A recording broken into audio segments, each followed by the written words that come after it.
The local solar panel development would spread over more than 6 square miles of our countryside.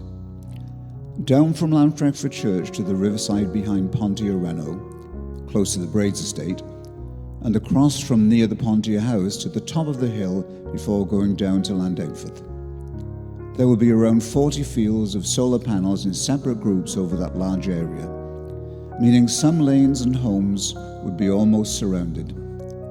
The panels will be spread over sections of Torvine, Newport and Monmouthshire. It's a very unusual arrangement. The planning process is unusual too, as none of those councils will be able to determine the outcome. The decision will be taken out of local hands to rest with the Welsh Government. Following the initial plan earlier this year, the local authorities were able to call for an environmental impact assessment. Now, in autumn 2025, there is a report. The report is by Pegasus Group, but the whole scheme is under the Total Energies umbrella. There are 2 other parties in the complicated arrangement, and the planning request would be in the name of the specially formed company Ponthir Solar Farm, which is different from Welsh Water and not directly connected with the running of the waterworks. A 4th company does the public relations, and that's one called Grasshopper. People ask why the panel areas are so widespread as to make the whole project difficult, and I'm concerned that the vacant fields could be filled in at a later date. Thousands of solar panels would need to be transported up the lane from the Ponthir house.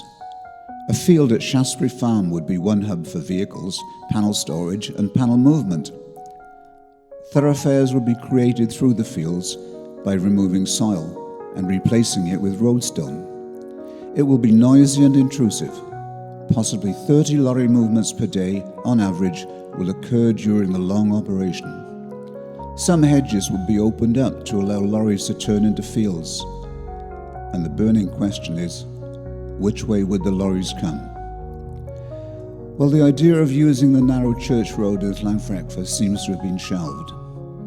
Although lorries are restricted from going through Caerleon, I interpret the report as saying either the M4 then Croeso Ceiliog and left to the Ponthir house and lanes, or Caerleon, Ponthir Road and right at the pub. The construction of the site would last 2 years and the panels 40 years, with the field owners benefiting with an allowance from Total Energy. The undulating fields slope different ways and are not all ideal for the sun. To compensate, the panels will be up to 3 meters high, more than the normal height, and far more visible from the surroundings. The panel frames would be pile-driven into the ground, again noisy. 8-foot external fences would enclose the panelled areas, so that could mean tall hedgerows too. Black would be the general appearance, and glint and glare likely from reflected sunlight. The beautiful green expanse of countryside would be a thing of the past, and the fields would be even more unnatural with cameras and lights. Of course, wildlife and vegetation will be affected. The company's public relations material states that the energy will satisfy the needs of the waterworks, but only around 10% of the output will be needed by the waterworks. Flooding of the lower fields and the lane is not unusual. Solar panels will reduce soil absorption, and increased rainwater runoff will only worsen the filling of the brook and the river. Unfortunately, the Welsh Government appears to be blinded by the nice-sounding term solar farm. Objections tend to be swept aside in the name of net zero. What I've described is not a farm. A farm has vegetation, perhaps animals, and is green and pleasant. This plan is the opposite. It smothers nature with a black silicon blanket. However, I support green energy, and I wouldn't object to solar panels being used considerately, in reasonable proportions. This project is far from that.